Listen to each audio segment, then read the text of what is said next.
Oui. Oui, vous l'avez lu au titre. Oui, ça fait un mois, un peu plus d'un mois qu'on parle plus du film. Que, en tout cas, on n'en parle plus autant. Mais oui, nous allons reparler de Five Nights at Freddy's. Et ça vous fait plaisir. Et ça, je le sais. Pourquoi? Parce qu'on a eu 3 informations très importantes données par Daniel RPK, donc un scooper très connu. C'est, je pense d'ailleurs, la première fois qu'il parle de FNAF.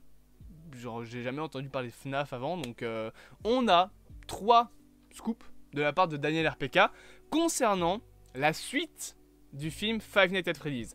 Vous le savez, c'est en préparation, on sait pas vraiment quand est-ce que c'est censé arriver pour l'instant. Alors, il y en a qui disent 2024, il y en a qui disent 2025. Vous allez voir qu'avec les informations qu'on a jusque-là, on peut plutôt viser 2025, et voire même fin 2025. Je vais expliquer pourquoi, bien évidemment, juste après. Mais globalement, voilà, c'est un film qui est plutôt attendu, j'ai envie de dire. La suite le premier film a fait presque 300 millions, je pense, au box-office, voire il a fait 300 millions au box-office.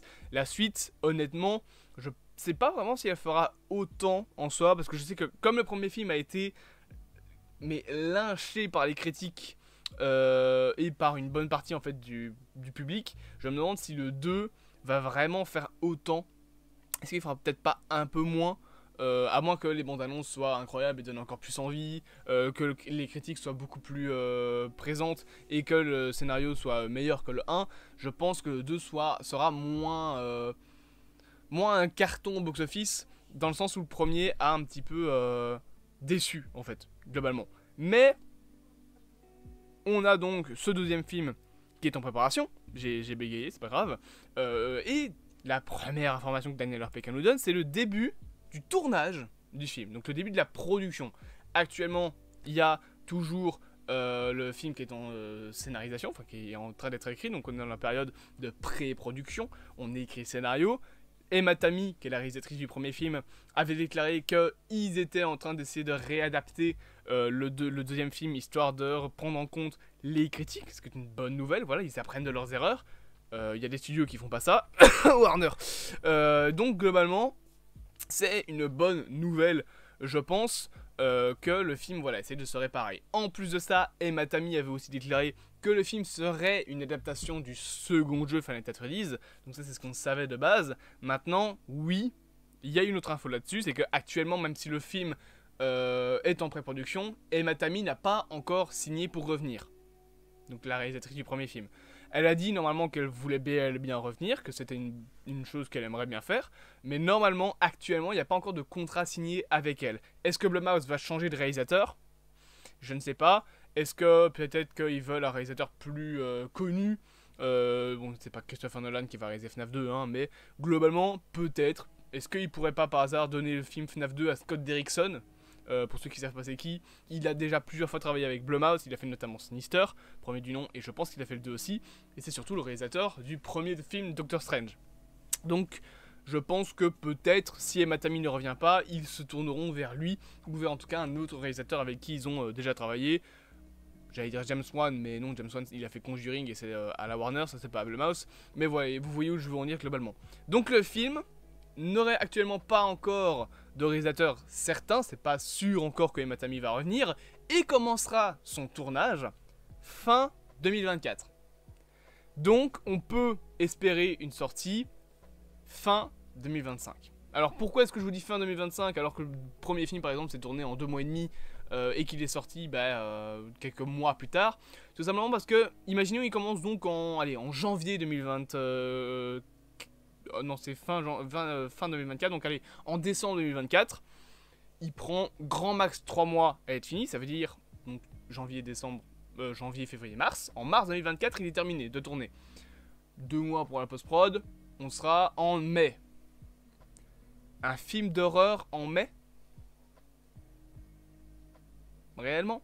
Je pense plus qu'ils attendront Halloween, parce que c'est là où les gens veulent voir des films d'horreur, donc il sortira plus ou moins aux environs du premier film FNAF, mais du coup 2 ans plus tard en 2025, donc vers octobre-novembre 2025, je pense qu'on peut attendre cette date-là pour le second film FNAF. Ça me semble plus logique, j'ai envie de dire, que ce soit au niveau du marketing, au niveau de la date de sortie, c'est tout simplement ce que je pense plus normal en termes de date. Autre chose qu'on a également comme information, c'est concernant du coup le scénario cette fois-ci. Apparemment, toujours selon Daniel RPK, le film devrait contenir beaucoup plus d'animatroniques, enfin pas beaucoup plus, mais en tout cas il devrait contenir plus d'animatroniques que le premier film.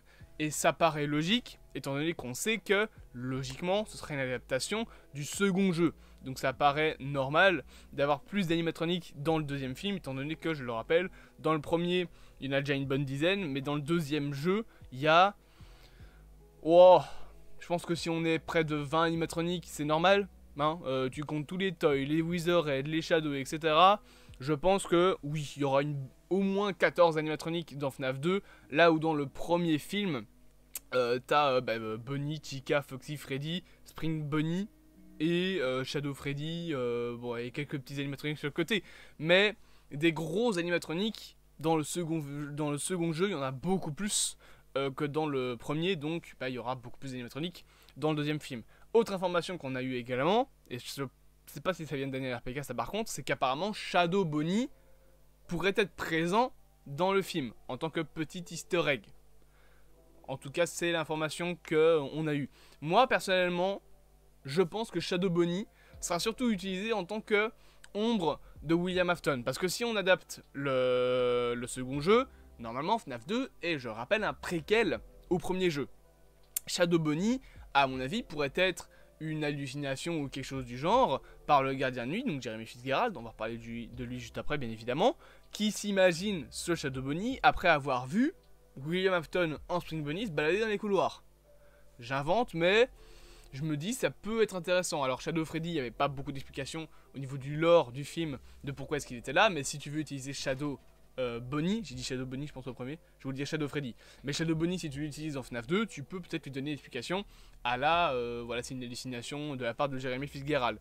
Donc on aurait un film qui commencerait son tournage en 2025-2024, fin 2024, avec plus d'animatroniques, peut-être Imatami, ça on sait toujours pas, donc également une adaptation de FNAF 2 et Shadow Bunny qui serait présent. Mais, adaptation de FNAF 2 oblige la présence d'un petit Jeremy Fitzgerald. Pour ceux qui ne connaissent pas Jeremy Fitzgerald, c'est tout simplement le mec qu'on joue dans FNAF 2. Alors, il y a des théories qui disent que c'est Mike, il y en a qui disent que... voilà, il y a plein de théories sur FNAF. Il y a des mecs qui pensent que tu joues Michael dans tous les jeux. Honnêtement, je pense pas. Et, normalement... Et là aussi, c'est donc une autre information qu'on a eue, et je pense que je peux aller reprendre mon information sur Twitter. Attendez, voilà. Donc, selon toujours Daniel RPK, et là je traduis, Jeremy Fitzgerald, le protagoniste du deuxième jeu FNAF, aurait un rôle principal dans l'adaptation cinématographique, donc dans le second film.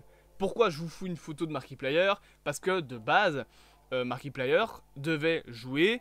le gardien de nuit du début du film FNAF 1.